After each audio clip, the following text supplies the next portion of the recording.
Welcome back, everyone. It's the weekend stream, KBS Weekend Live. Yes, indeed. I'm here. Scott Lopez is rocking it. He's absolutely loving the tunes. We'll be with you in a couple of moments. And today we are going underground.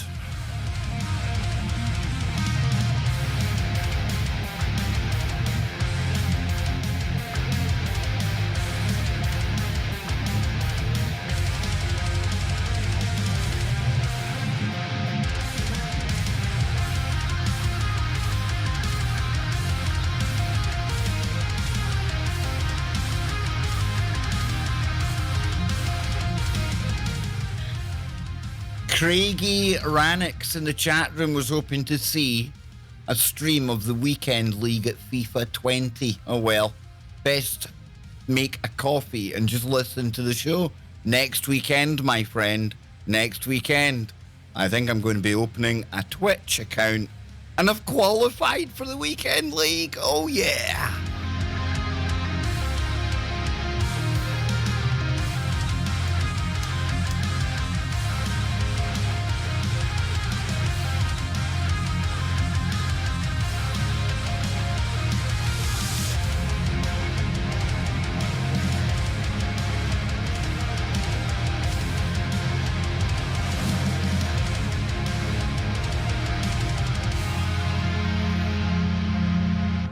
Ah, yes, here we are.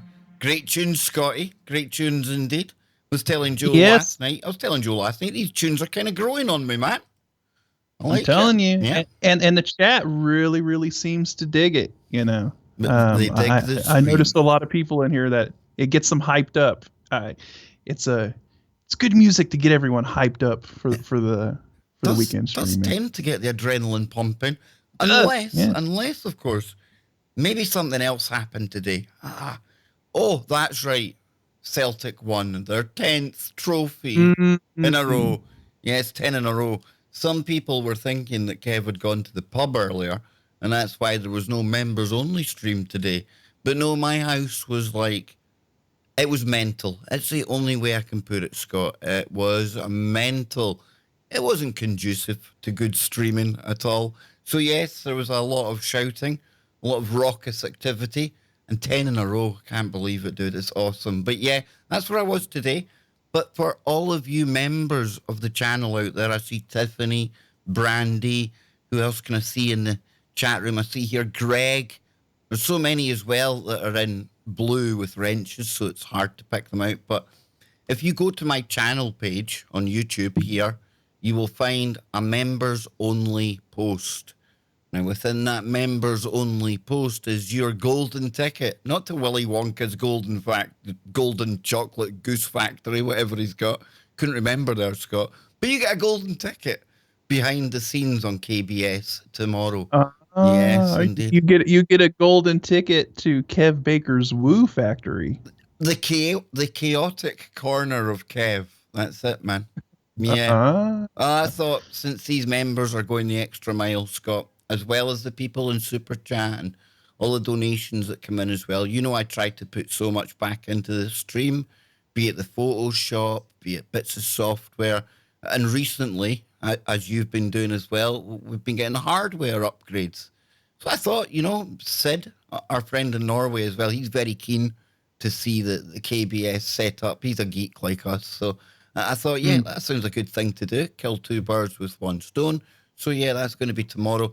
And for you members out there, when you see the post and you get the link, please bear in mind that we want to try and keep it members only. And if you share the link out publicly, then it can go public. So it's on the channel page. There we go. And yes, Scotty, you couldn't join us yesterday. What were you up to, man? What was going on in the House of Lopez? No more creepy goings-ons, I hope. No more. No more paranormal. Yeah, what happened? Whoa! Something touched me on this arm. Shadowy person on that. And dang, dude, you haunted my stream. Dang, dude. Anyway, Scott, yes, I almost shat myself there, but hey ho. Yeah. We haven't had any more paranormal incidents since the last one where my brother's friend experienced that apparition in the driveway that he drove through. Great work on Brent Thomas's show, by the way. I heard you. Yes, I had a blast, had a great time, excellent conversation, and Brent's an awesome dude. You want to talk about somebody who can just get into the woo immediately? I thank you. I thank you, and I thank Brent, because like I told you, Scott, when we came off Freaky Friday, it might be 3 a.m. in the morning, but the adrenaline's going. We have fun, we have a good laugh, and you can't just immediately switch off. So I find the Paranormal Portal great listening, great to wind down to. You were on there, so I thought, maybe just play one game of FIFA. Maybe just one. Yeah, that's how I'm now qualified for the weekend league, Scott. I battered about 10 games right to the end of your show, dude. I'm like, come on, man. Just one more, and I was looking at the time. Yeah, Brent's got about, I can fit one more in. So, yeah, great work. What a great conversation. But did you forget to show the most compelling piece of evidence out of the whole lot? Because you guys, you set it off like a house on fire. That's what happened. You got on so well. The conversation went so here, there, everywhere, which we love. That is the way we roll, Scott. And before it got to the end, I'm thinking, did he show his picture of the legs? Well, see, this is what you call leaving the audience hanging, Kev. You see, amateur hour, dude, amateur hour. I give it all away at the start. This is where I go wrong. Yeah, see, because me and Brent have decided that I might be a regular guest, maybe monthly or something like that. So nice. I didn't want to just expend all of the ammunition all at once. You gotta, maybe when I come back on the Paranormal Portal sometime, I think we'll unveil some of that photographic evidence. And we definitely have to do a woo-a-thon soon. You like that woo-a-thon? Yeah. We're gonna have to do something where the Paranormal Portal and Freaky Friday have like a 5-hour collaboration, like a freaky Paranormal Portal. Yeah. There you go, dude. There you go. It's forming in my head already. We can market this worldwide interest event. There'll be people from here, there, every dimension wanting to tune into that one. But yeah, no, it was really good stuff, dude. It really was. And remember, folks, before we get going, if you want to support the channel, I would love it if you become a member. All you got to do is click join. There's 3 options, and you take it from there. And that unlocks the emojis. It unlocks the behind-the-scenes stream. It unlocks the VIP lounge. We've got it all going on here. And of course, don't forget, there's other ways to support the stream, and I'll get this out of the way as quickly as I can. You're not here to listen to all of this, but we've got PayPal. And of course, Kev always loves PayPal, the Kev Baker Benevolent Fund, which will be going to this week's PPP fund. We'd definitely appreciate a visit if you want to support the show. Or also, we've got the Super Chat, and you can laugh at me dancing like a pineapple. And I think it's about time I found a new filter, Scott. The pineapple's worn out now. Yeah, I think it's time. I think we're gonna have to step it up because the production value of everything else is increased, and then we have the pineapple, which I think the pineapple's cute. The pineapple's pretty funny. But it's rather soy. Just say it. I see it in your face. You don't want to hurt my feelings, but it's okay. I don't get easily offended, Scott. Don't take the sharp edges off on my account. The flashing rainbow colors and the dancing.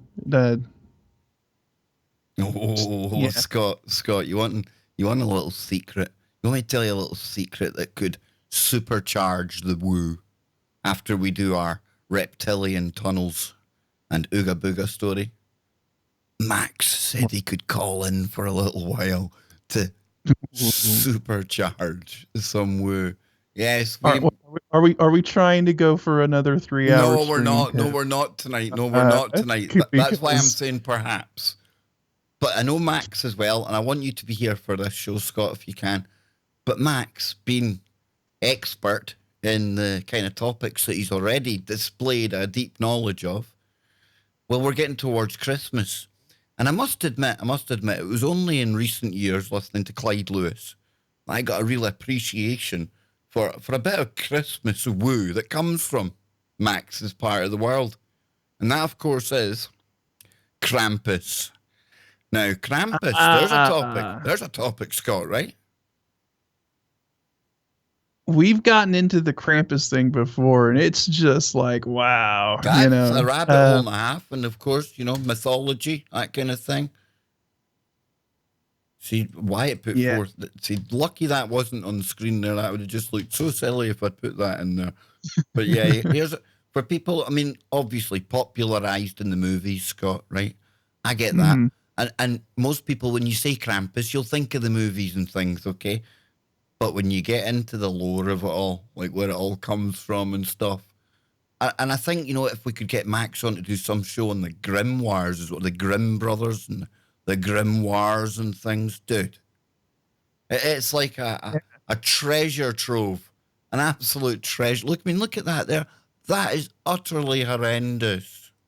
Yes, exactly, King. I agree. Even I'm starting to think the pineapple sucks a bit.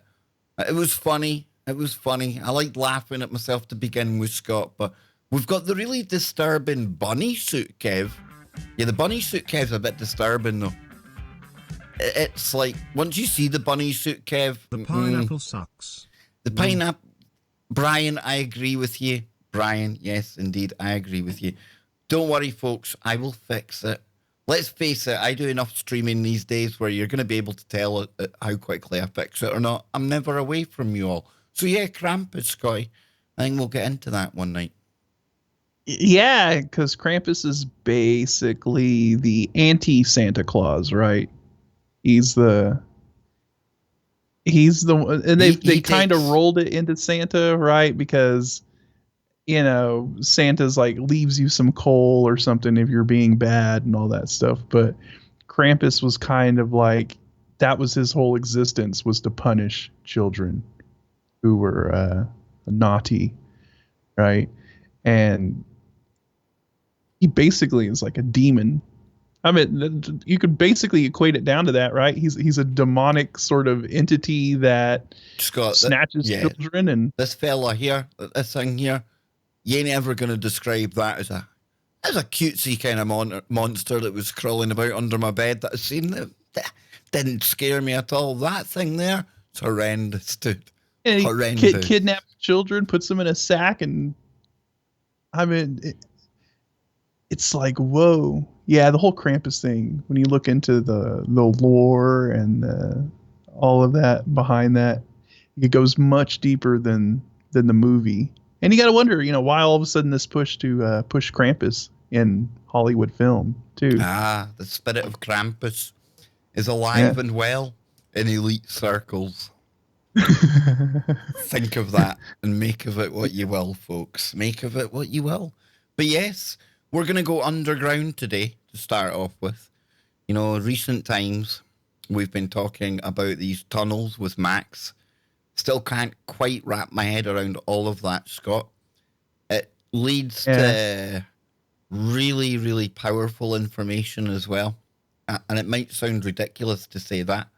Grown men talking about gnomes, dwarves, goblins. However, when you start to look into the fact that knowledge, it's all of that kind of jigsaw pieces, Scott, that throughout history, throughout time, the elites have hidden from us. Other groups have come along and they've tried to recover these secrets and use them for their own dastardly plans without getting into the bad guys too much. You know what I'm saying. So these stories here, although they seem the most childish and non-serious stuff in the world, in an inverse, weird, upside-down way, they connect directly to some of the most powerful information out there, Scott. Yeah, look at a lot of the nursery rhymes, how serious and deep those nursery rhymes go, right? Like, Ring Around the Rosie, that was referring to the Black Death. Yep. Right? Yep. And it ends becoming... we all fall down. Oh, nice and morbid that then. Yeah, so... You look at a lot of the stuff that is just seen as, children's fairy tales, and you have this sort of ominous, dark sort of, antagonist within these fairy tales, and are they really based on something that's real, right? I'm sure the story of Krampus has been kind of watered down, and then, to the point to where, oh, look, let's have a Krampus celebration festival or whatever, wherever they still really, do all of that. And if I remember correctly, this is a big German thing, right? Krampus is really big in Germany and like the Netherlands, the Dutch, and all of that stuff. That whole area of Europe, they still hold like Krampus celebrations and things like that. So it just shows how there are certain parts of the world who still, take a lot of this stuff pretty seriously, where outside of that area, people, I remember I never even heard of Krampus until I believe I believe it was either Joe or Popeye had brought it up. Clyde Lewis for me. I'd heard the name before, but didn't mean anything. To be honest with you, if somebody had asked me before I knew about it and somebody said Krampus, I probably would have thought a movie. Some kind of fairy tale, something like that. No idea it had all this woo attached to it, did? Yeah, it was. I first heard about it from Popeye because it was when he was talking about how he had went to Amsterdam. He was in the Netherlands. That he witnessed all of the Krampus stuff, and that was where he was first exposed to it all, because they were that was just their traditions and stuff. They were over there showing commercials, I think, with Krampus. They were having like Krampus celebrations, and he's like, whoa, what the hell is going on here? Because you first get exposed to something like that, it kind of blows you away. And then they filled him in on the whole backstory of what Krampus was all about. And he was like, wow, I had no idea. There's a lot there, dude. A lot in it. Big time. Yeah. So I'm definitely going to get Black Templar from the chat room on for that. Absolutely. Black Templar's also adding to the mix here, which I find really, really interesting. These things that we call fairy tales were never, ever intended that way when they were originated. And that's exactly what Black Templar's saying. They originally weren't meant to be children's tales. And when you read them, and you read them with that kind of different angle, Scott, you can tell there's something far more serious going on here. Yeah, they were. I'm totally with Black Templar on this. I mean, they were never intended to be children's fairy tales. They were made that way for a reason, so that people wouldn't believe it, right? So that they could say those are just children's fairy tales. Well, why would you believe something like that? It's just, I mean, that's what they always say, right? Oh, that's just a fairy tale. Yeah. Don't believe. It's same as a fairy tale. It's same as people say, that's just a conspiracy theory. That's just another way of saying that. That's just a conspiracy theory. Yep. What a really good way to cult true history, eh? To tell people that it's all just make-believe children's stories. Look at them; they're ridiculous. We'll make the characters just a little bit more ridiculous, like Little Red Riding Hood and talking wolves and things in the forest, and what do they do? Like you see time and time again in like these horror movies or ghost movies or whatever, and the kids trying to convince the older people that there's like a ghost in the house or something, and they're like, oh, your imagination's running wild. Those are just fairy tales. Go back to sleep. Those are just children's stories and stuff like that. So yeah, I think there's a lot of occulted knowledge that has been hidden in that way, or kind of. Now somebody has told me to try and search the Krampus Parade. Oh, we've got the Krampus Parade 2019. Let me just have a little look-see here. Oh, nice. Oh, nice indeed. Let me see if I can find one that... Viral Hog is not going to be happening. They're definitely going to have a content match on there. The New York Times... this looks like... What about that Malaja one right there with the fire? This one here? Yeah, maybe. Yeah, maybe. 2 weeks ago? Yeah, let's go for that. Turn the music down. Wow. Whoa. Whoa. They got kids dressed up as Krampus, it looks like. Whoa. So where's this from? Schlad Ming? Where is that? Austria? Take that as Austria, right? I don't know. I'll Google it. Myself and Scott, not very well versed on the old yeah, Austria. Quite impressed with myself. That is horrendous. Yeah, that music's sounding a bit dodgy. No, maybe not.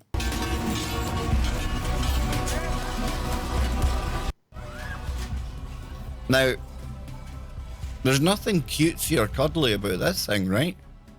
No, they're actually going around like. Oh, hang on, Scott. Are we going to be absolute idiots not to phone Max at this point, like to get the Krampus lowdown? Whatever you want to do, man. If you want to bring Max in and yeah, we'll get Max to talk to us on Krampus for about 10-15 minutes, because if not, we could be here all night, and that's not on Max. It's on me and Scott. Because when we when we get caught up in one of these rabbit holes, one of these kind of streams that we don't know where it's going to go, and already I'm liking the woo. Oh, you notice how? Dear. Look at that! A white-eyed Krampus. Dang. And you notice like the people that dress up as Krampus or whatever, they're intentionally acting, hostile. They're going by, they're shaking the railing, they're trying to scare the kids on the side. See that? That's part of the thing. It's like, better be good or Krampus is gonna get you. Oh, I like how they come with very pleasing on the eye European young ladies to lure us to. Oh, look, he's hitting her with a brush. Here, you Krampus. Last time I had Krampus was I had a bad curry from the local takeaway. Gave me severe. Oh, look at that! Whoa, dude! Whoa, that's not right. Whoa, is that King Krampus? Wow. Is he? Does he have like a Krampus, like a bunch of Krampus minions underneath him? Is there like a King Krampus in his? I have no idea. Right, what we're gonna do then? We're gonna get the Maxi boy in here, man. We're gonna try and add in the Maxter. Hang on, we'll get my Skype. Come on, Skype now, Scott. See? Yes, indeed. And nice. Max will be remaining our faceless anonymous contact, which makes it far more mysterious and alluring. But we've got to have an unnamed source. But is he really unnamed if we know his name is Black Templar and his name is Max? Not that is unnamed. His name really that though? Maybe he's like some super secret squirrel from some other dimension, just time traveled back here to impart some information on us. It's going to be critical moving forward, Scott. I got to check the code, Kev. Hang on. Need to get him to message me. I've got that many people on Skype. I can't remember whose name to anymore, dude. It's horrendous. I can't keep up. Ridiculous, isn't it? Yeah. It's poor, man. It's poor. And then sometimes if I've not had a guest on in a while, and they maybe haven't got the same Skype name as like their real name, which most people don't have the same name, right? See, trying to remember without sounding like an asshat and having to ask them again on Skype. Hey, I'm so forgetful that I can't even remember your Skype details. Dead professional. How about you hit me up? So yeah, I'm just waiting for Max to hit me up because I'm dead unprofessional like that, folks. So hopefully Max will hit me up. Let me see. No,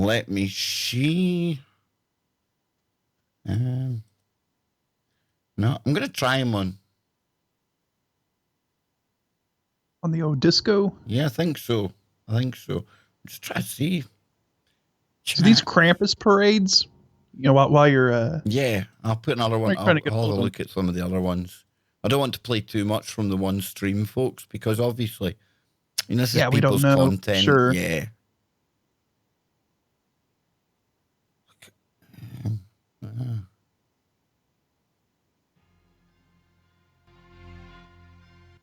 Yes, we'll put that on. Still waiting for Max to message me. So what I'm going to try and do is I'm going to try and start to call him on disco. That's pretty creepy. These oh, here we go. Hang on. Oh. Max, are you with us? Yep, I'm with you. Hey. Hi, Scotty. Hey, what's up, man? Yo, so I see you got the Krampus stuff already going. Dude, we never, myself and Scott spoke before the stream, and we were going to get into the underground creatures and all of that good stuff that you dropped in Discord. And because the underground, it kept on the theme of the Erd styles and everything else. But of course, when I mentioned Krampus here to Scott before the show, and it's come up in conversation, and now we're looking at these videos, I think it would be idiotic of me not to call on your knowledge of Krampus. So tell us, what's the truth about Krampus, man? So the Krampus, that character per se, goes back to heathen times. That's actually part of the pagan tradition, mainly at home in the southern and alpine regions of Germany and Austria. They celebrated the nights between Christmas and Three Kings Day. These 12 nights, usually with those Krampus parades, or as we call it in Germany, Perchtenlauf, or Perchtenrun. And the Krampus is actually belonging to the different mythological creatures called the Perchten. These were believed to be sort of,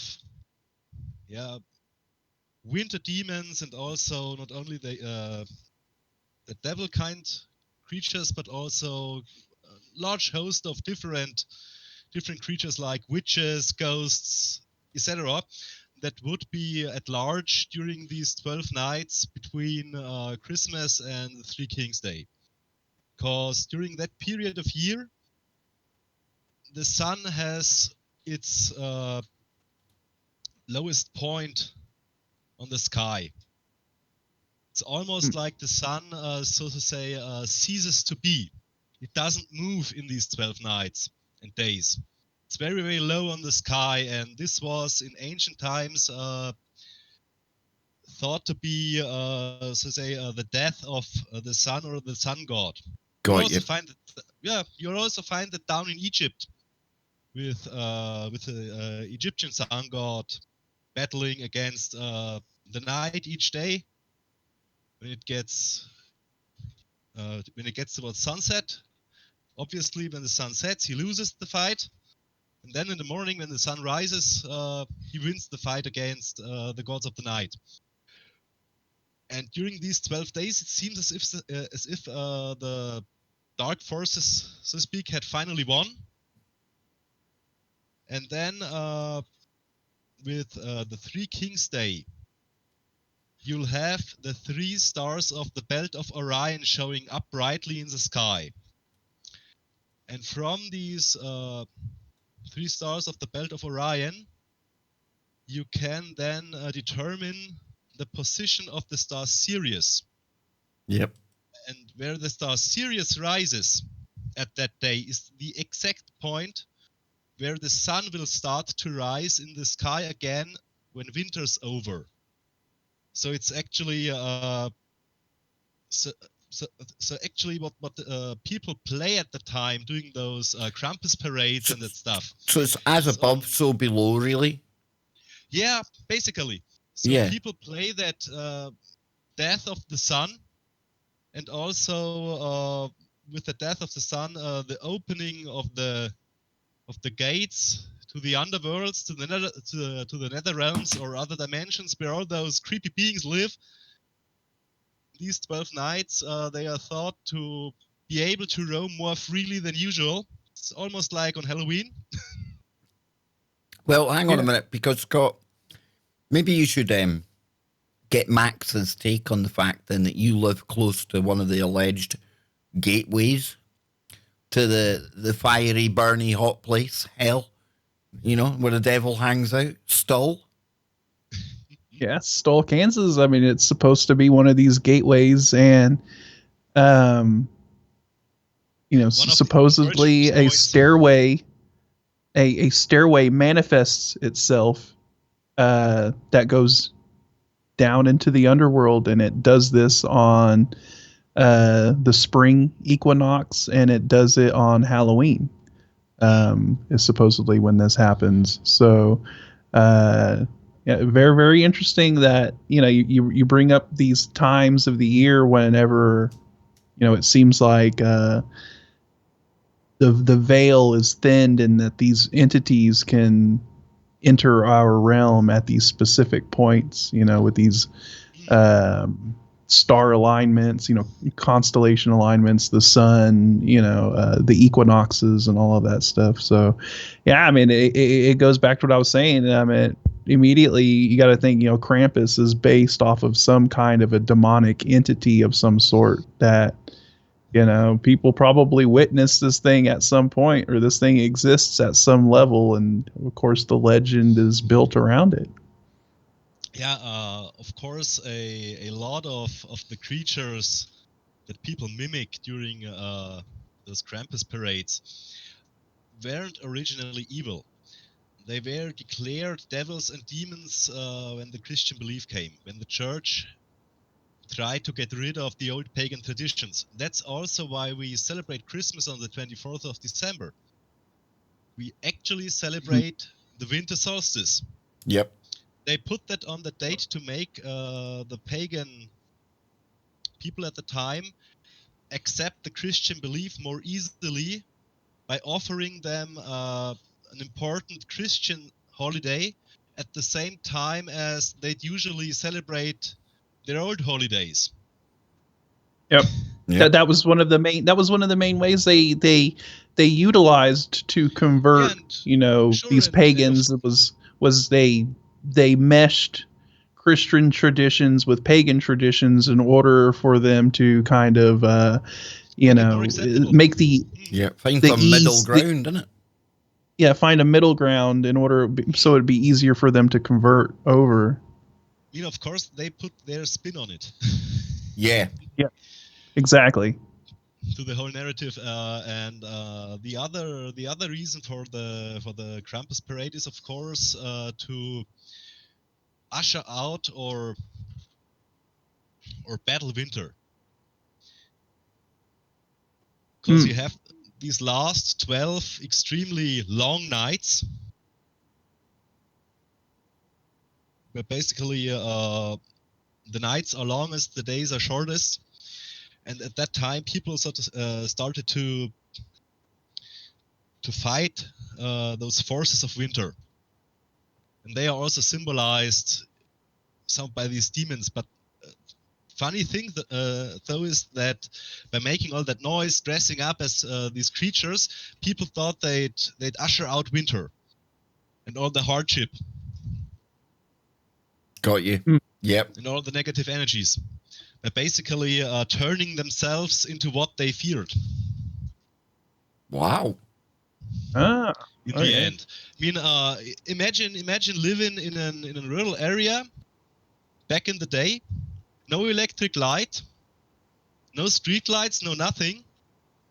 When winter came, it was absolutely dark. All you had in your small farmhouse was perhaps a few candles or lanterns. Everything was gloomy, everything was dark, it was cold outside, you still had a lot of wild animals, especially the ones that could get dangerous to humans. They were attracted during winter far more to the villages than they would be the rest of the year because of the food supply getting scarcer for them in the forests.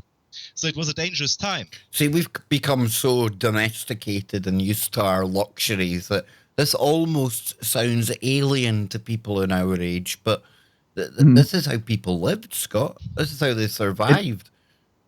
It is, and Max is absolutely correct. In times a long time ago, right? Before we had electricity, before we had any of these modern luxuries that make our lives so much easier, you literally were at war with the elements. You were at war with Mother Nature. You had to do what you could to try and survive, and I mean, that's why you see these ancient cultures and all of this stuff, referring to like the battle between darkness and light. When the winter arrived, that was seen as darkness overtaking everything. And once, you passed that winter equinox and then the sun started coming out more and more again, they saw that as light beginning to win out over darkness, and they saw it as a constant battle between the two, the darkness and the light always fighting each other. And and a lot of that was just spurred on by that primal survival instinct, right? And the fact that they had to just deal with nature and the cycles of of the seasons. And so they did see it as this battle.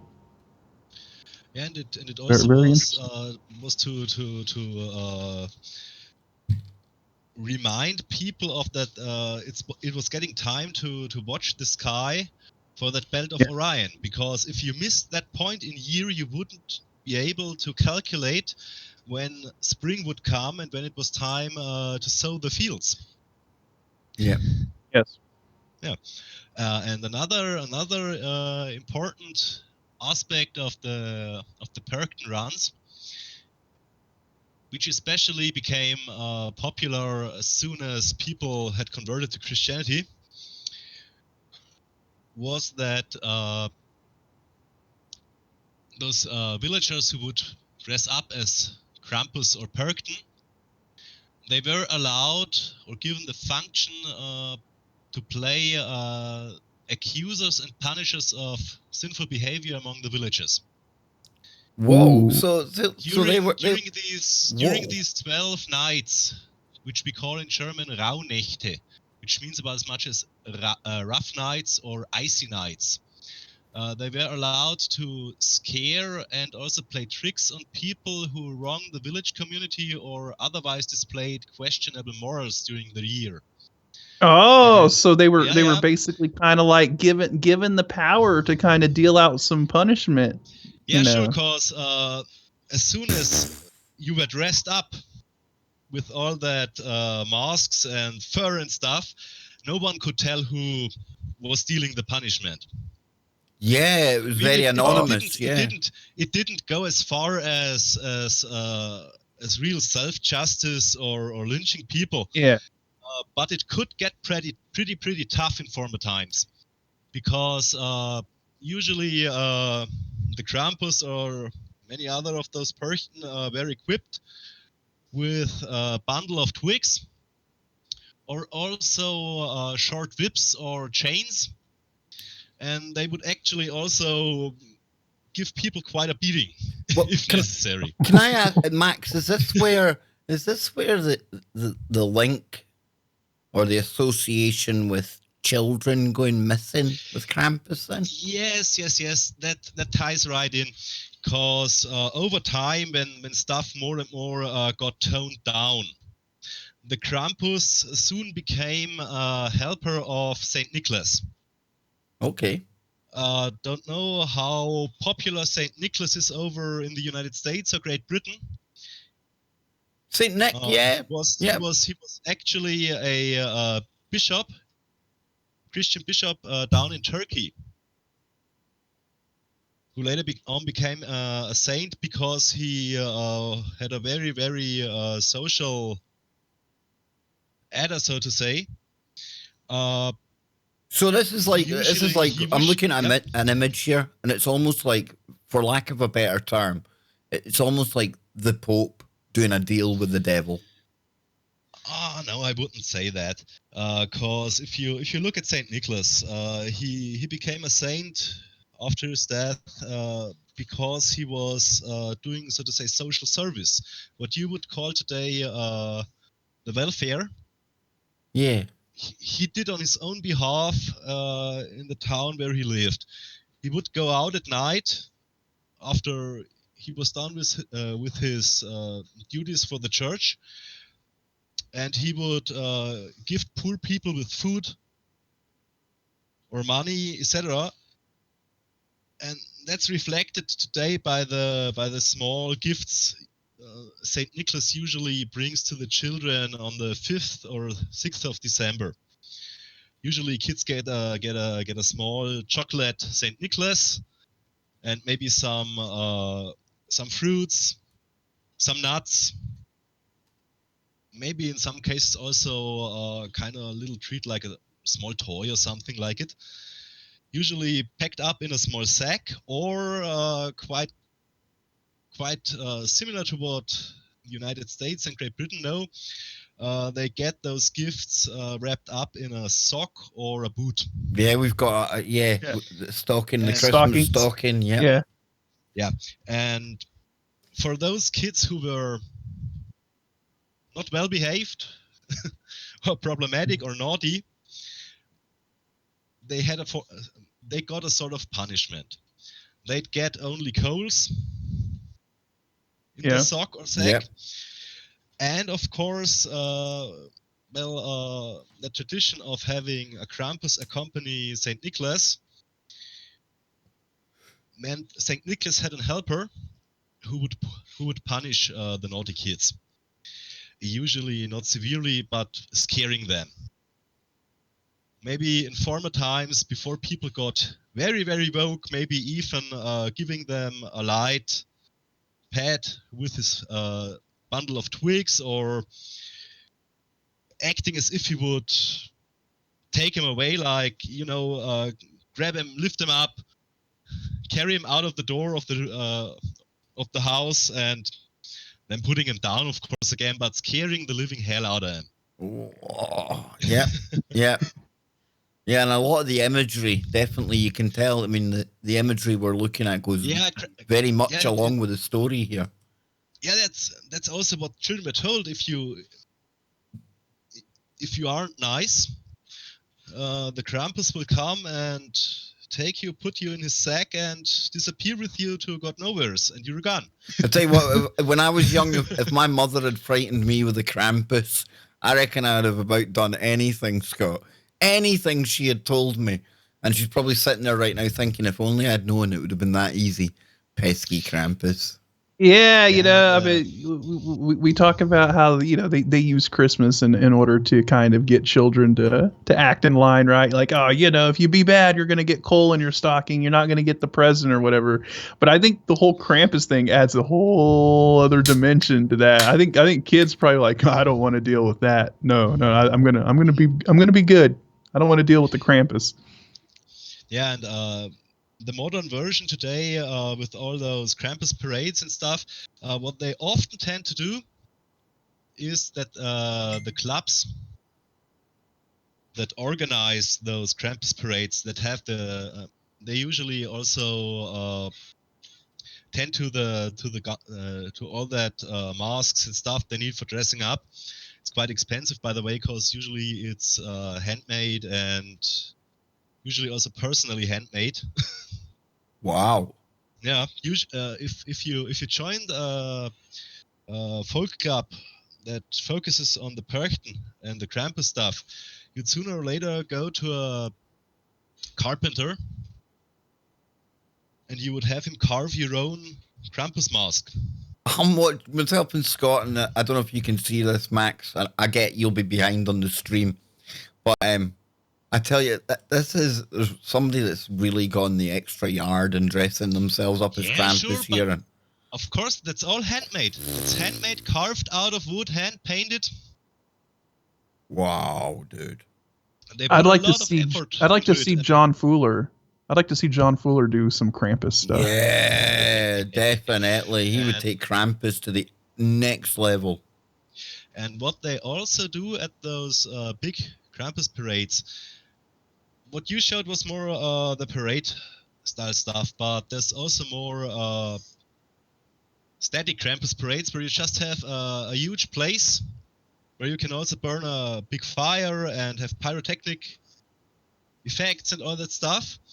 And those Krampus and Perkten groups, they will reenact folk tales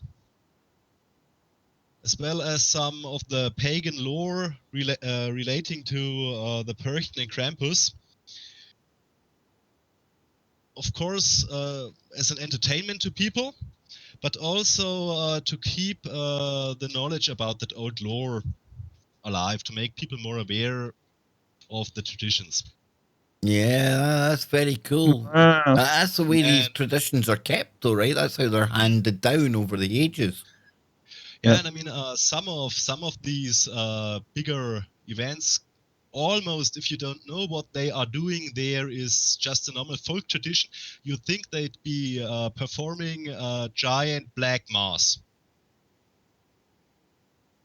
Yep. I drop you. Yeah. I drop yeah. you. If you didn't know what you were looking at, like if you didn't know what they were doing, you would just automatically go, "Whoa, that's some really, really like evil stuff." But you got to have the context of what they're doing, right? Yep. All I know is I wouldn't want to see a group of dudes like that on that video walking at me. No, that looks like something out of. I just dropped you 2 links in the current live stream on Discord. Okay, I'll go in there. The first one shows one of those really, really big reenactments where they also do a lot of that pagan lore stuff and folktale stuff. And the second one shows a Perktenlauf. Was it even more of those campus parades where they really, really get almost extreme. You'll have barricades smashed down and people attacked, and it can get out of hand sometimes. Wow. Who knew? Who bloody knew, Scott? This is crazy. That's it's wild, become really popular over the last, let's say, about 10 years. Of course, especially the Catholic Church is absolutely not fond of it. Dang, dude. That's like proper order. Holy shimoly. They are those Krampus people, or those people dressed as Krampus. They get a little aggressive, knocking really, really trying to terrify the crowd and do a lot of intimidation and stuff. I mean, they're really, really playing the role, you know, and that's crazy. That is wild.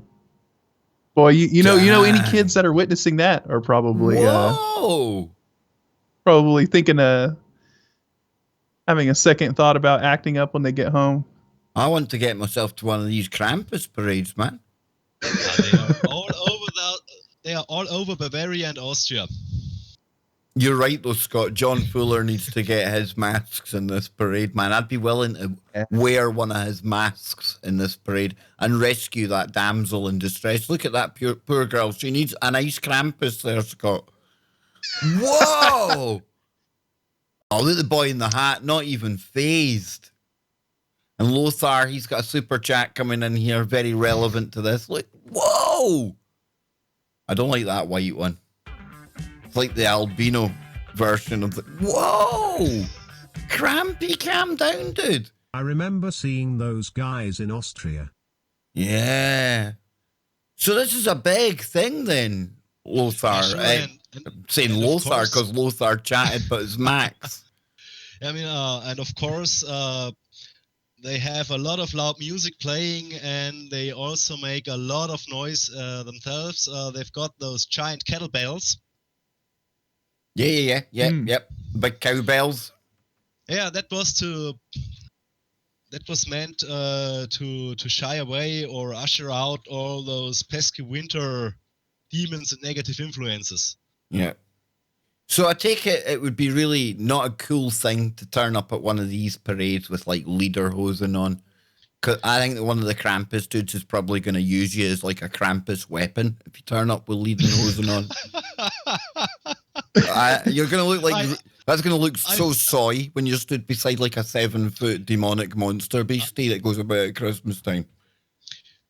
I think most people would simply wrong parade, mate. You're on the wrong parade. Yeah. Who do you think? Who do you think will win, Kev? Who do you think will win?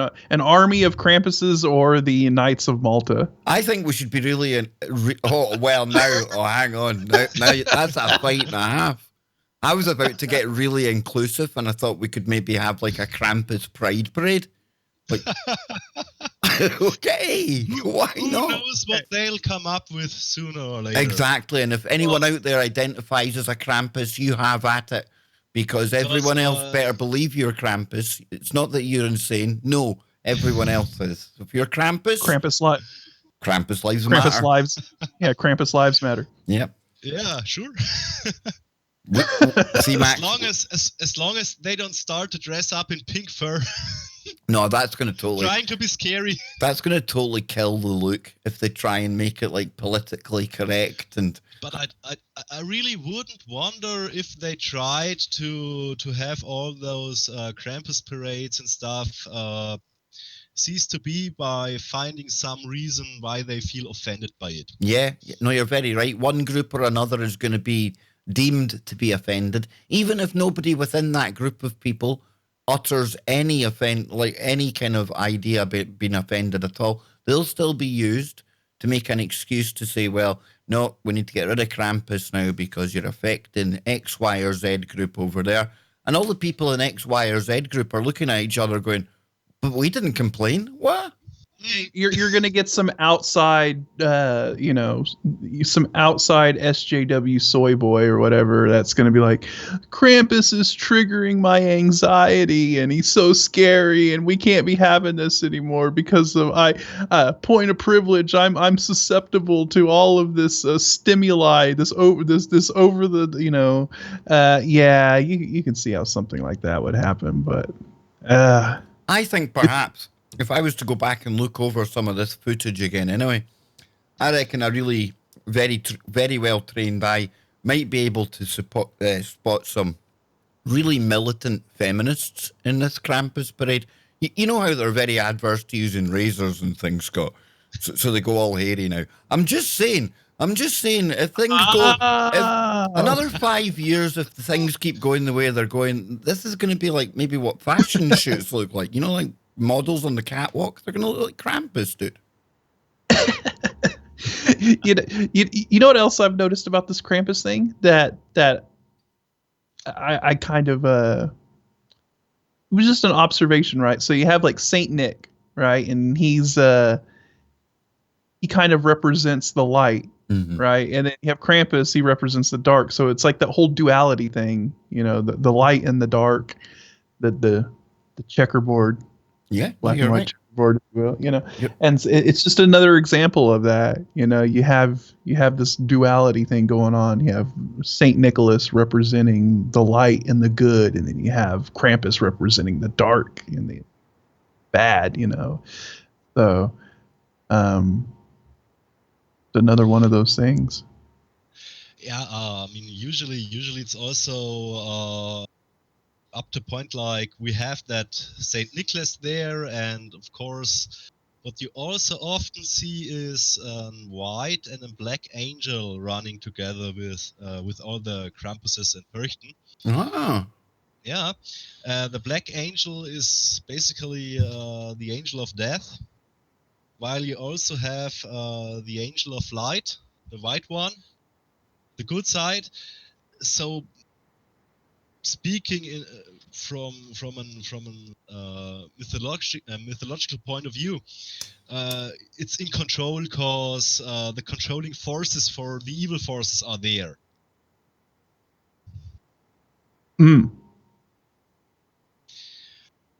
Very interesting. No, it really is. Another thing you may be not aware of is the fact that while in North Germany we also got the Santa Claus bringing the presents, in Southern Germany the presents aren't brought by Santa Claus on Christmas, but by baby Jesus. Ah, okay. Yeah, and that Christkindl or Christ child is usually depicted as an angel. Yeah. Very, very interesting, right? It's very interesting to see how just within Christmas, right? How many different ways it is celebrated. Yeah, I mean, in Russia and in Italy, at least in some parts of Russia and Italy, the presents are brought by a witch. Really? Yeah, in Russia it's, if I'm not mistaken, Baba Yaga, and in Italy, I don't know the name of that character. There's Baba Yaga there. And for people who've for anyone who hasn't heard of Baba Yaga before, get a load of this, because in Slavic folklore, Baba Yaga is a supernatural being or one of a trio of sisters of the same name who appear as deformed or ferocious-looking old women. In Russian fairy tales, Baba Yaga flies around in a mortar, wields a pestle, and dwells upon a forest or deep in the forest in a hut usually described as standing on chicken legs. Baba Yaga may help or hinder those that encounter or seek out and may play a maternal role and has associations with the forest wildlife. And according to Vladimir Prop's folktale morphology, Baba Yaga commonly appears as either a donor, a villain, or maybe altogether ambiguous. Andreas John identifies Baba Yaga as one of the most memorable and distinctive figures in Eastern European folklore and observes that she is enigmatic and often exhibits striking ambiguity.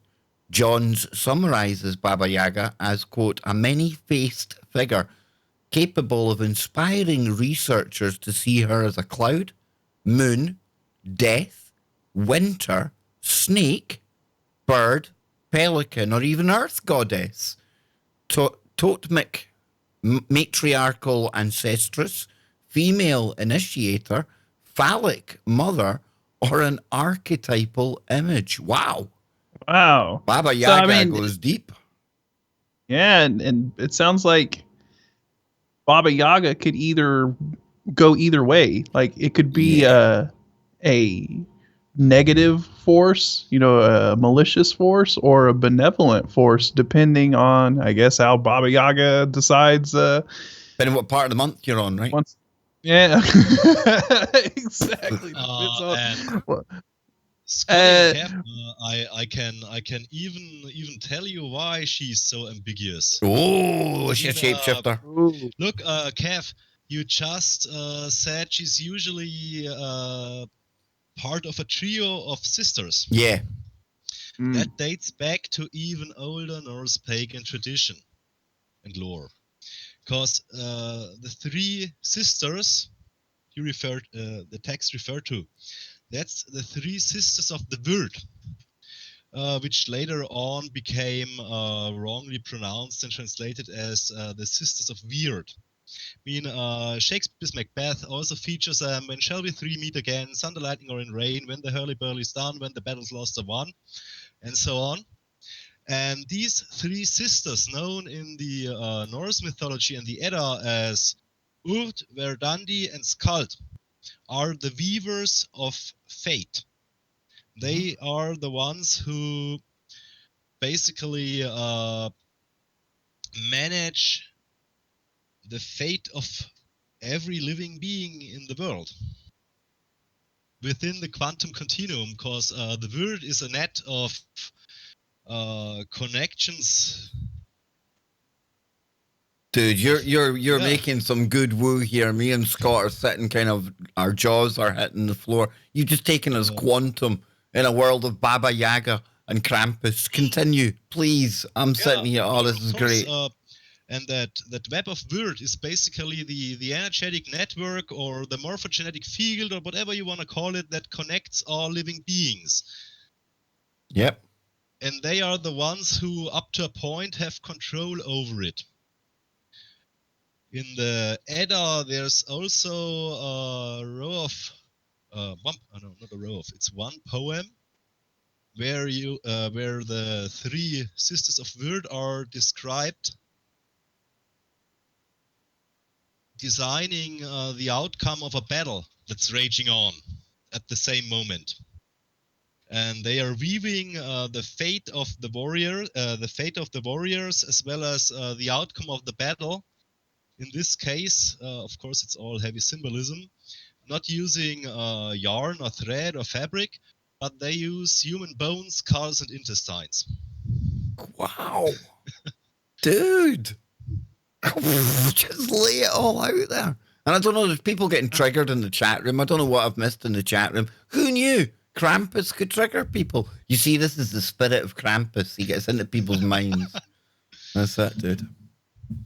So, what? Anything else? And I mean, you dropped us some tunnel stuff as well, Max. I'm not going to keep you long tonight because we're not going to go into one of these big, massive marathon streams because we're going to be, we're going to be hooking up again before Christmas, aren't we?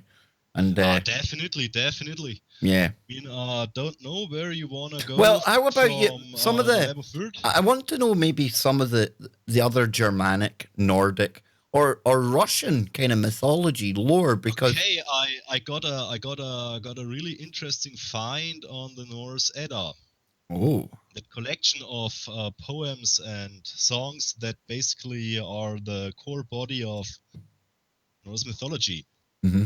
Because you see, in ancient texts, people would usually often hide secret knowledge that you can't see at first glance, but only if you know how to read those texts in the correct way and interpret them.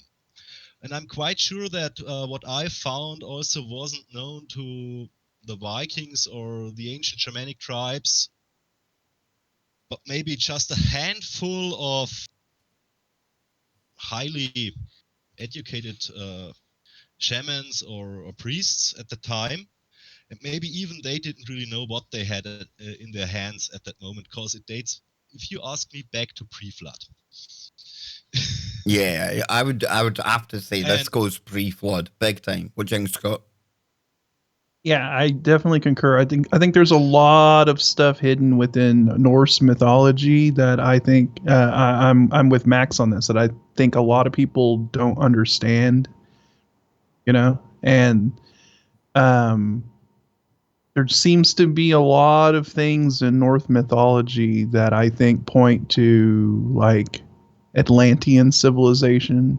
You know, pre-flood stuff, just like Max said. So, I'm totally tracking along with him. I'm totally on the same page with this. Okay, just got to prepare a few things, because without them we won't be able to get that done correctly. Well, don't you worry, because we have got a super chat coming in, so you take your time there, okay? And we'll get it's just a few moments. Here we go. It's Lothar. He's back. Lothar. Herman the German, the potato peeler from Germany. Lothar, you're a rare treat. So you are, man. But this has been fun tonight so far. So let's get back into this, because this is getting really good woo that we never thought we would get into, Scott. This was one of these streams. We had links open. We've gone to none of them. This is great. Exactly. These are the kind of streams that just make it so worthwhile. Okay, now I've got something dropped in the chat room here. I'll get this. There's even more to come. Okay.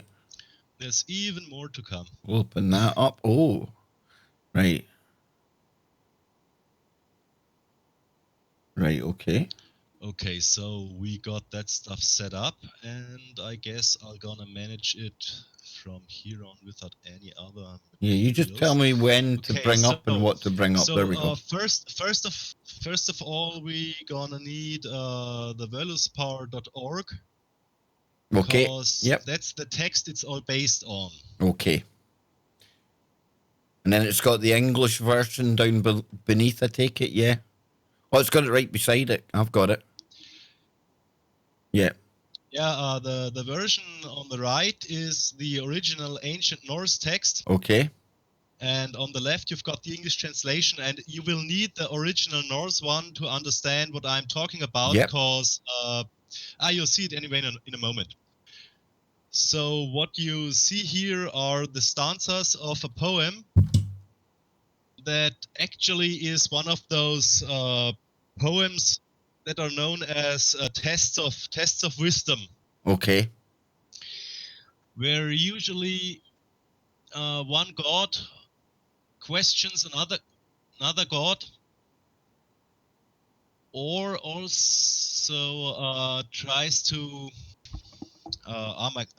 Sorry, Kev. I'm just getting a double audio on my headset. No problem at all. Yeah, this is quite good. Woo's got Nordic stuff, indeed. Yeah, I think there's a lot. Like I said, I think there's a lot of stuff within Nordic mythology that people seem to overlook, or that people just don't recognize. You know, and it also it's very interesting how when you start looking at like Nordic mythology, and then you start looking at like Greek mythology, there's a lot of things there that seem to tie together, like certain figures that go by different names, but they seem to be representing the same kind of individual, right? So you have like Zeus, but then you have Odin. See, when I look at the Vikings, when I look at the Scandinavians and back at the Viking people, I find it very hard to separate them and Scottish people. You know, that both very rugged kind of countries, very harsh, very strong people. You're dealing with a core at their core, right? You have these different tribes, right? So you had like the Vikings, you had the old Scottish tribes, Celts, and all of that stuff. Yeah, but they were all Celts. Yeah. Right? They were all of this core kind of Celtic lineage, and so I think a lot of their traditions and a lot of what they did were all based in, you know, they were all based in the same thing, and they just kind of had their own little variations of how they, you know, worshipped this stuff, and they you know, their traditions and everything. But at its core, it is all, I think, based on the same thing. Okay, so I'll just simply do with that double sound on my headset, because I just can't sort it out at the moment. Okay, if you message me on Skype, I'll add you on Skype. I'll try and get you on Skype. If you message me, because that way I won't, because I've got like thousands of contacts, and I can't even find where we spoke the last time. I'll try and have a look. Hang on. There we go. You just messaged me. Okay, 2 seconds. Up down here. There we go. Hang on, I'll add you into my favorites. Okay, I'll quit you on the Discord. Yeah, I'll hang up on you in Discord here. You hang up, one of the two. End call. There we go. And we'll try and add.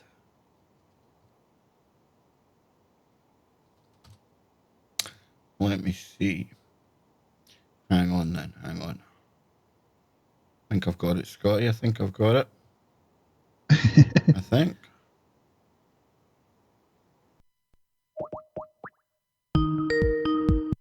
No, hang on. Wait a minute. How did that happen? Where's my Scotty gone? How do I get back to that call? Stand by, folks. 2 secs. I'll get Scott back. I'll add in. There we go. Scotty boy, I'll take you over here. I'm going to add in Max. There we go. 2 secs. Let's just call in Max. Let's see.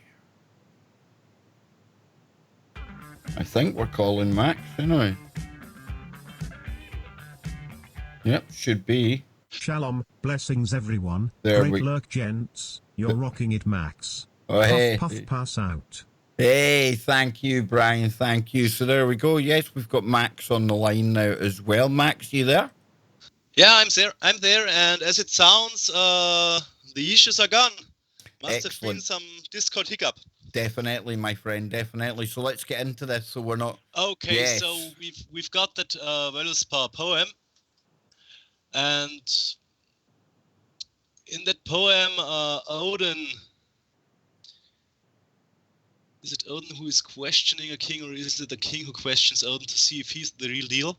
However, it gives details about the different locations of the Aesir gods in Asgard where they live, their halls. And it says, let's have a look. Have you got it there, Max? Yeah. Yeah. And it says that Valhalla, the seat of Odin, says 500 doors and 40 there are. Oh yeah, number 23. Yeah. Yep. 500 doors and 40 there are. I ween in Valhalla's walls. 800 fighters through one door fair. Went to war with the wolf they go. The wolf is the Fenris wolf at the end of times. Got you. The 800 fighters, they do have a special name. They are the Einherjar. These are the 800 fighters that are chosen by Odin to be at his side when Ragnarok starts, and they are immortal warriors. They basically get up every day in the morning in Valhalla, go out in the court, train for battle, slaying each other. At night they'd be healed again and feast, and the next day in the morning when the day starts, they just do the same thing again and again and again. So this is just training for that final battle. Yeah, this is where Vikings thought they would go when they were great warriors, wasn't it? Yeah, when they managed to be to die in battle by some kind of doing some kind of glorious feat or whatever. The Valkyries would come and take him up to Valhalla, and if they were really lucky, they'd got to get part of those Einherjar. So Ein also means in German one. Yep. Like 1 cup. So we have to read it in another way. It's not 800 fighters; it's 801 fighters. And Valhalla has 5 doors. Now, if you change 801 around, you do get 108. And where do we find 108? If you just have a look at the current stream stuff, I've posted you a picture of a pentagram. Yep. And as you can see, the outside angles of the pentagram between the stars' rays, they do have 108 degrees. Ah. Okay. So that's already that information. Then we know that Valhalla has 5 gates. So has not 5 gates, but 540. If you add up the 5 108-degree angles, you'll get the 540 degree made up by the angles in the inside. So basically this is like sacred geometry type stuff. Yeah, exactly. So they already knew about the golden ratio, because inside a pentagram you got 5 by 5 times the golden ratio where the lines intersect. Yep. And now it gets really, really strange, because how in hell would they have known at that time? Exactly. This is where my head always explodes. It gets even it gets so weird. I sat there and I think I at least pondered an hour over it. How could that be? Now, if you know a bit more about Norse mythology, the name Valhalla is also possibly spelled or spoken as Valhol, turning the dark A into an O. And if you then look at the runic alphabet at the Elder Futhark, they do have ordinary numbers. And if you build the numerological value of the word Valhall written in Nordic runes, you'll get a value of 65. Now, if you divide 65 by 5, you'll end up with the number 13. Yep. And the number 13 is the number of the rune that I've posted you below the pentagram. Okay. This rune is known as Ivas, or also, especially in the version with the added cross-section, known as a wolf hook. A wolf hook in former times was a trap to catch wolves with. It was basically a metal S-shaped hook, just like that rune looked. On one end you'd put a piece of meat, and the other free end you'd hook up or hammer down into a tree, hoping that a hungry wolf would jump up and get caught in it, yeah. Impale itself on the receiving end. So this rune also stands, and the rune Avas, it stands for, on one hand, death, or the mysteries of death, but is also a symbol for the yew tree, and also the connection between the mortal realm and the nether realms, or generally the realms of the gods. And as it's closely related to the wolf, it can also be a symbol for the Fenrir wolf. Ah. Yeah, and then that's where I actually found the deeper meaning of that number 13 and all that 800 Einherjar storming forth from the gates. Just bring up that YouTube link I also posted you. It's from a German engineer who basically has made his hobby a job. He's very heavily into pre-flood science, numerology, doing travels to Egypt, also doing organized travel with complete groups of people to Egypt, showing them, so to say, at sight, all those inexplicably contradictions to the established Egyptology and so on. And in this lecture, he's actually talking about the dollar and the symbology on the dollar bill. However, the number 13 features heavily, and at what was it, 7 or 8 minutes into the lecture, he'll show his interpretation of the number 13. The only thing is, can't really show too much of this because this is definitely a dodgy channel because it's a .tv, it's a verified channel, and I'm not too sure about the copyright on this match. Okay, then I'll just describe it to you. Yeah. No problem. Now, if you take 13 circles and you align these 13 circles by having, oh gosh, what was it like?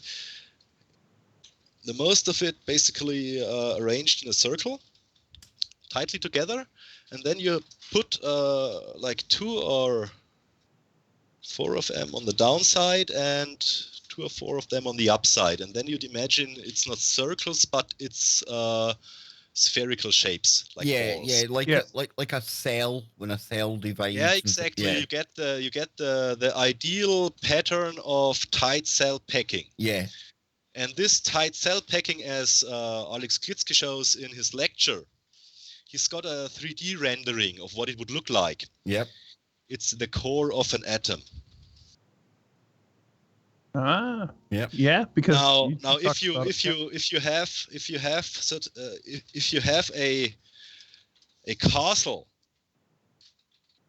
with 800 warriors inside, and around that castle you have that Fenrir wolf 5 times, and that Fenrir wolf has the number 13, and the number 13 is also a symbol for the core of the atom.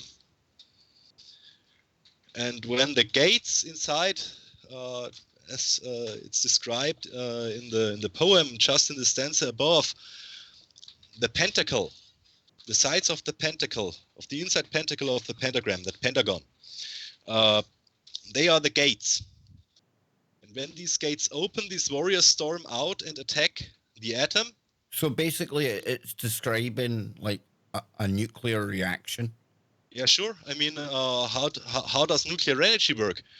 You basically bombard radioactive matter, usually uranium, with neutrons. Holy hell, man. I knew at one point there, I was thinking to myself, do I know where we're going here? And then when Scott started seeing the connection to the atom, I'm thinking, we can't be going where I think we're going. So what we're saying here is, to be really blunt and to really kind of summarize it and put it into one little package for people, is that there's a chance we're suggesting that Norse mythology, Valhalla, and that thing we were looking at there, is actually in some way describing the end of the world being nuclear. Yeah, at least to me it looks as if they had a coded message about nuclear. And we think these people were stupid. Nuclear energy. Yeah, and we tend to think, Scott, these people are stupid. That they were backward. They were like hunter gatherers. How they ever got a boat and things like that, we'll never know. Yawn, yawn, yawn. Dude, this is like. Well, I mean, this is crazy. I mean, this is huge, crazy. It is, but is it really so crazy when you look at it from the aspect of what we've been talking about in the past? You know, about what these people may have witnessed in the past, right? With the Vedic text, you know, the Mahabharata, they may have witnessed some kind of a nuclear battle or some kind of a something that had occurred, a cataclysm. Scott, not only that, they're encoding the math into poems. Yeah, it's like, look, this is the knowledge that still remained from the last cataclysm, right? There probably was a very small group of possibly survivors or people who still held the knowledge, right? Because you're not going to completely get rid of everybody. There's going to be this small group of people who had the knowledge of what existed before. And if humanity is restarting, if there's a reset and everybody, you know, we're talking about a basically Dark Ages, just a total reset situation, how would you try to explain that knowledge to people who wouldn't understand it, right? You would have to encode that knowledge and then hope that eventually down the line that humanity would reach a pinnacle to where they would go, oh, this is what was encoded in here. We're finally starting to understand what they were trying to tell us, you know. So no, I don't think it's so crazy when you look at it from that aspect. I'm pretty sure that most people at the time when the Edda was still only part of oral tradition, and also when it got written down by, who was the author, Snorri. That was at a time when Christianization had already taken place. I guess they didn't even know that was there inside the text. And as it always is, it's multi-layered. I mean, they describe first and foremost the Hall of Odin, or the Castle of Odin. But in that description, you find hidden away that math. Yeah, and it's multi-layered. Well, I was going to also say, you know, sorry to cut you off, Max, but I was going to say, you know, what is a universal language? What is a language that goes beyond all spoken language? Mathematics. Yeah. Yep. Sure. Right. It's universal. Mathematics is a universal language. I mean, we utilize it ourselves, right? We put it on the golden record on Voyager. Yep. In hopes that if another civilization, you know, in some star system somewhere, what's a core language that they would be able to understand? Binary code, ones and zeros, you know. So it makes sense that if you were going to encode a message into something, that you would go, okay, what's the language that we would use to encode it? Well, let's use mathematics, because we know that at some level, and a civilization in the future is at least going to have knowledge of mathematics, and that they would be able to decode this using mathematical methods. Yeah, for sure.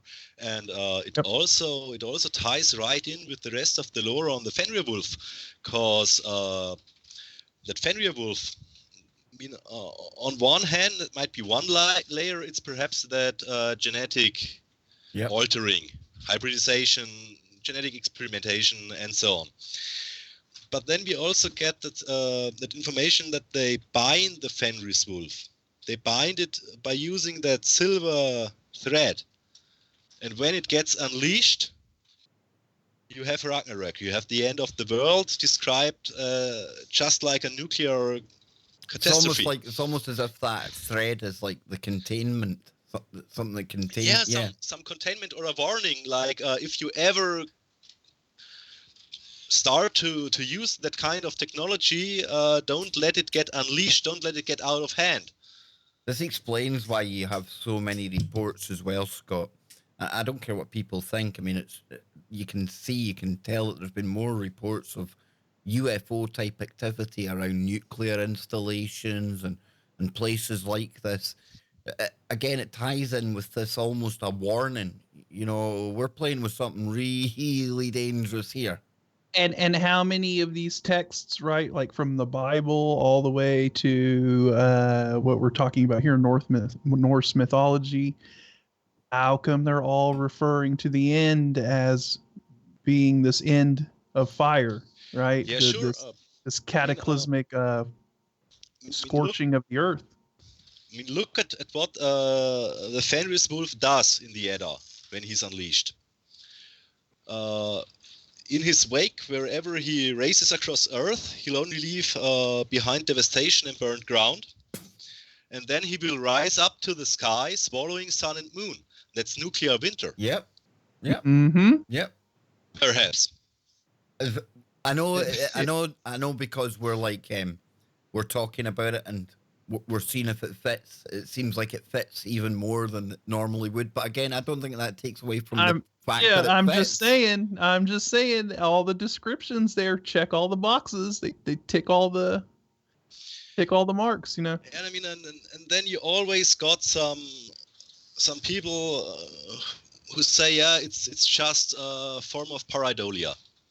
Because we know that stuff, we tend to see those patterns everywhere. Because our brain's searching for it. Exactly. But sorry, the math is there, and the symbolism is and it's surrounded by the symbolism, the Vedic symbolism. How else would I want to? How else would I want to explain it? No, you're right. When you've got the math, if you had just one or the other, if you had just the math or you had just the description, then it's interesting. But above and beyond that, you can't prove anything. But when you've got two data points like that, Scott, both supporting one another, the math supports the imagery supports the math, put two and two together, it's not hard. It's not hard to come up with what Max is saying here. Exactly. And that is another one of these kind of occulted knowledge things that I think has been hidden from people, was the importance of like sacred geometry, symbolism, all of that stuff. That has been very, very occulted away to only a very few elite that really understand all of this stuff. And when you're able to kind of decode these things, then you're like, okay, because then you're able to point out stuff like this. You're able to look at these ancient texts. You're able to look at all this stuff, and you're able to look past sort of the, it's like what we were talking about before, right? Oh, well, it's just a fairy tale, or it's a story that is kind of a cover for something else. But if you dig a little deeper and you kind of maybe look at the mathematics encoded within it or something, then it puts a whole different aspect on what you're looking at. See, I think the pyramid, as well as being a machine, it's almost like a Rosetta Stone, because there's so much math encoded into the pyramid that there might be enough there that it could make sense of some of these stories. Some of the numbers that come up in some of these stories, you'll notice will come up in the pyramid.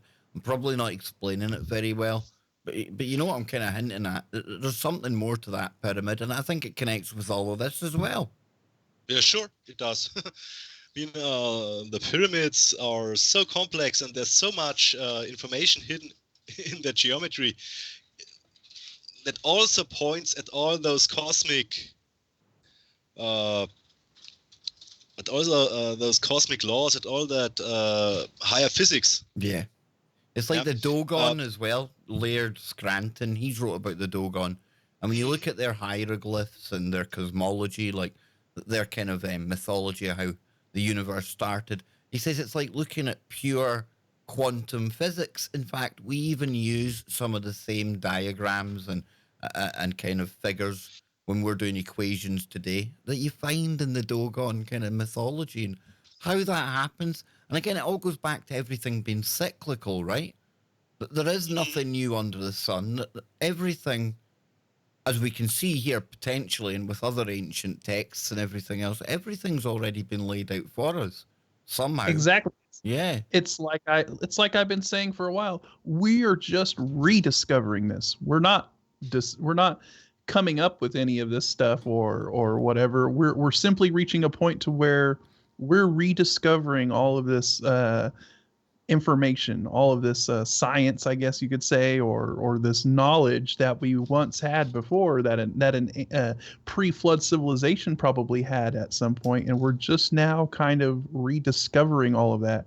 And it's just like you said, Kev, that this is nothing new. That this is something that has played out before in a cyclical manner, and we're in that phase right now where we're hitting that pinnacle again, I think. Yeah. So, Max, we've got about 5 minutes. I don't want to stay too long today. Yeah, sure. So, in summarizing all of this, what's your takeaway for the audience? What do you want them to really take away from? I would say probably more this side of stuff than the Krampus, because this here, you've literally blown my mind, dude. You really have. Because I'm being honest with you, I really was thinking, where's this kind of going? And then when I started to put it together, I'm thinking it can't be. Oh, it is. Boom. Yeah. So, once it led to the whole atom, I was like, yeah, mind exploded. It was like a nuclear chain reaction. All the dominoes lined up. Holy hell, he's going there. So, Max, over to you, man. 5 minutes. Take it away. Kevin Scotty, it was the same for me when I stumbled across that. It just shows one thing: we really should pay way more attention to all the really old tradition, especially all the old creation myths and all the old lore, especially what we can find in the oldest ones. That's the Vedas. That's basically all that we can find in the Middle East, especially from the ancient Sumerians and also the Akkadians. They also seem to have quite a profound knowledge hidden inside the texts. And I think we just simply should put off our modern view of the world that we have and just look at that stuff from a neutral standpoint. Just see it for what it is, and see what maybe is hidden behind it, what the layers behind all the stories are. Exactly. I totally agree with you. I totally agree. And what I'd like to add, as far as I know, because I looked via Google and so on, and also in my own small library, if anywhere else this connection between the song of Grimnir, the Grimnismal, and the nuclear technology has ever been made that way. I came across it. I've listened to an unhealthy. Max, I've listened to an unhealthy amount of hours, probably into the tens of thousands of hours of podcasting. Now, there's often talk about the Vedic kind of Far Eastern connection to to nuclear kind of knowledge and stuff. I remember touching on some of it with Anthony Patch when we were going down that road. And I've heard other researchers talking about areas of desert that have been roasted to the point where the sand turns to glass and things, but never in my journey, Scott. And I'll get your take, but never have I heard it being connected in this way. This is the first time. This is the first time I've ever heard anyone correlate Nordic mythology to that. And that's a really good find, man. That's an awesome. I think it was a premiere. I think it was a premiere. That theory has never ever been uttered anywhere before, because I couldn't find anything on it. No, I think you need to write a book, dude. I really do. And I'm not just saying that. I might, you know me, I laugh at everything. I'm sitting smiling, but I'm smiling because this is like one piece of like streaming that we are going to have to listen to again, Scott. I tend not to watch the streams again, but because I'm doing this, that, and the other, keeping things going, and I really need to listen to this because this is really huge. And I don't think any of us really appreciate how big the connection might be. And it might be nothing. I'm going to tell people that right now because I know that people will say that, but it's nothing, Kev. But think about it. The math that we went over is good. The descriptions that we're hearing that Max is relaying to us certainly sounds like it would fit. It's contextual with some thermonuclear kind of thing going on. I don't know, folks. I don't know, but I think Max here has stumbled onto something very, very big. Maybe not, but I think so. Kev, remember where the Fenris wolf came from? It was something that Loki came up together with a giant. Wow. Yeah, and the other strange thing, don't know if I'm even allowed to speak about where I found that information, because the book that basically got me thinking is banned in Germany since 1945 ended.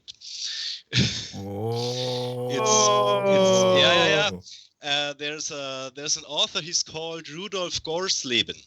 He wrote a book which has never ever been translated into any other language than German. It's called Peak Time of Humanity.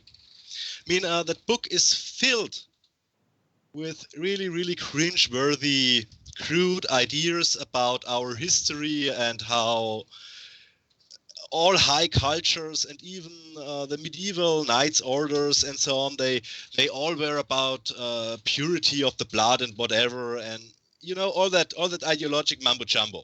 Yeah. But then he had one part in his book where he starts to analyze the higher mathematics, the numerology in the Edda and the Norse traditions. And that's where I came across that thing with the Grimnismal and Valhalla being an symbol for the pentagram and all that math, and the Fenrir wolf having the number 13, and then it made click in my head. Oh my gosh, number 13. You had heard about that in a lecture you saw on YouTube. It was something with the Adam. Dude. You see that? But this is what happens. You see. You dive down the rabbit hole and you just don't know where you're going to end up sometimes. And then you get people it's like, one of those moments. Yeah, you get people like Max come along who's got a different way of looking at information that's been looked at year after year, decade after decade, centuries, Scott. And something clicks. Something that was just randomly watched one day on YouTube. Yeah, very interesting. And then one little bit of that video. One bit, Scott. Boom. Let's hope the men in black don't show up. No, definitely do that. You know, and before we go, I mean, I have to just point out, I mean, it goes back to, hey, you know, those bad guys in World War II seem to be very interested in Norse mythology, right? Just the Norse one, not just the Norse one. Exactly. Exactly.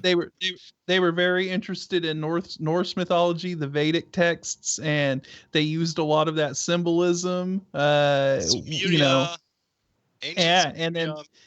Yep, and then they decided, oh, hey, we're going to go around the world looking for artifacts and stuff, and yeah, I think this all ties in.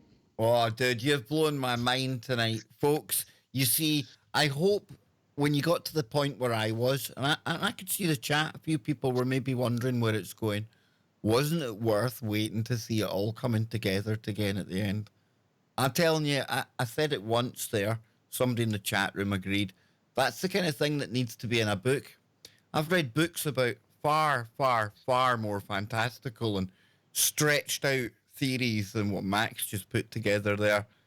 And as I always say, whether it's the beasties, the creatures, the cryptids, or any of the things that have been with us throughout time, popularized through fairy tales nowadays and kids' stories, but come from some place of truth way back in the day, always formed out of some grain, some element of something factual.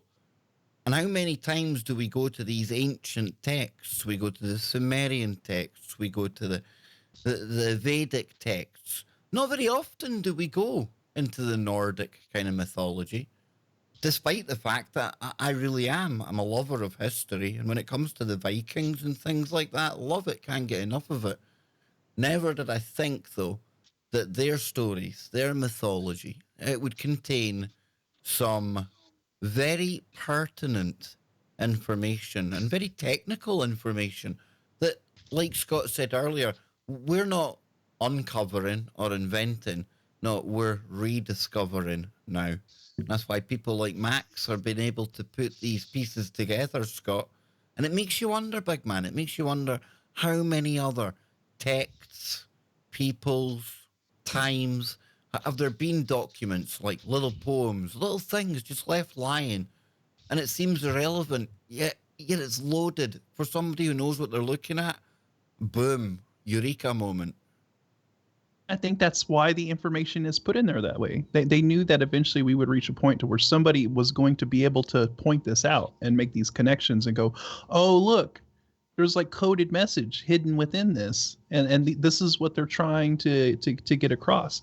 It's almost like they knew that humanity needed to reach a certain point to where people would be looking for these things. You know what I mean? That we would have to reach a certain level of intellect and a certain kind of technological mindset to be able to look at the coded mathematics within these texts and then make those connections and go, oh. And so in a way, it's a way of them safeguarding the information, I guess you could say, until they knew for sure that possibly humanity may be ready again to unlock these secrets. Well, guys, I have had a blast. A lot of people in the chat room, just seen a couple of comments there saying how they learned something new today. And that's what we should be trying to do every day. But this was big.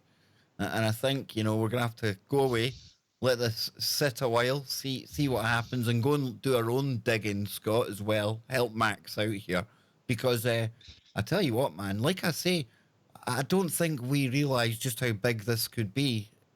Because that's huge, Scott. Huge. And again, more people in the chat room. Write a book. This needs to be in a book, dude. You might need to move to Scotland before you write it, Max, but that we'll figure something out. Kev, there will be something like a book. Good man, good man. Remember, I promised to prepare a lot of stuff, so to say, a bigger topic that we may even have to split into a series of into parts, a series of streams. Over the time, and I'm doing it basically as a form of a presentation. Yep. So we'll definitely find a way to get the PDF file or what it will be in the end, or a PowerPoint presentation or whatever. I'm sure we're gonna manage to get it somewhere for people to download for free. I think that's absolutely fantastic, and I look really forward to helping you get that information out there, because like I say, this is really blowing my mind. Anyone that is an info seeker like myself, I've seen a few in the chat room that I know are definitely cut from the same cloth as me. They're kind of blown away as well. Never heard stuff like this before. Max, thank you for joining us. Again, you absolutely stole the show. Scott, this was different. This went a different direction. We seen the rabbit hole and then we veered, and it was good. Yes. Hey, you've got to keep your head on a swivel and make a split-second decision to change course once you see that opportunity. And hey, all that means is that we still have links and stuff to get into the next time we stream. So absolutely, I mean, it's a win-win situation. Yeah, man. I've got lots of underground cryptid stuff for tomorrow. Max. Yeah. We can you can also go very high above ground with one of the links I sent you, because it's about one of the most haunted places in Japan. Yes, I've seen that link, and it's from Mysterious Universe, isn't it? The Sunshine 60 Towers, and that's really, really creepy. Yep. Dude, you're an absolute legend, so you are. Folks, thank you so much. Bella, thank you very, very much indeed. Thank somebody you. says it is that pineapple. Love you. Well, we love you right back, Bella. We truly do. So, Max, yes, thank you again, brother. Yeah, thank you, Kev, and thank you, Scotty, for that nice conversation we all had. Yeah, and Mammoth, if you're still out there, dang dude, I was meant to message you today to set up a date for you coming on with your husband. We're gonna get into all the archaeology and the Aboriginal information as well. I really hope that sounds cool. Yeah, because I think, you see, here we go again. We're going to go to another people that we don't talk about much. We're going to get another piece of this puzzle. And again, folks, all of this, it weaves together like some magical tapestry. But it's not a new tapestry. We're just putting back together a puzzle that people before us have done time and time again. It's nothing new. No. And everything is cyclical. And that's why, despite how crazy it gets out there, and tell me it isn't crazy right now, it's all going to get back to normal. Everything will be okay. And if not, well, it's all right, because we've got the safe space here, right? And we can always talk about it. And I'll be back tomorrow. Remember, if you're a member of the channel, check over on YouTube on my channel page. There's a members only post. We'll be going behind the scenes into the chaotic corner of KBS tomorrow. And tomorrow night, not sure who I've got lined up for the show, but it'll be something delightful as usual. So until then, folks, keep your mind open, keep looking for woo, but not to the point where your brain turns to black goo. Any last words, Scotty boy, before I play us out with your amazing music? No, just another amazing episode. Max really took things to another level once again, and yeah, this is going to be another one that I'm going to have to go back and watch. To a whole new level, and then some, and then some. Yes, indeed. So until next time, folks, like I say, keep it real, keep it KBS, and keep coming back. I'll be back tomorrow. Same time, same place as usual when it comes to TFR. 10 o'clock tomorrow night, 5 p.m. East Coast, 2 p.m. West Coast. And of course, I'll be simulcasting, so I will see you then. And if I don't have any guests, I'll be opening up the phones for any kind of callers. Yes, indeed. There you go. We're getting that very phone caller kind of touch happening on KBS now, Scotty boy, and I blame you. But it's opened up yet another dimension, because all of these people seem to have bits of the puzzle as well. It's crazy. It's great. And we're out of here. Until next time, keep it real, folks.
Check.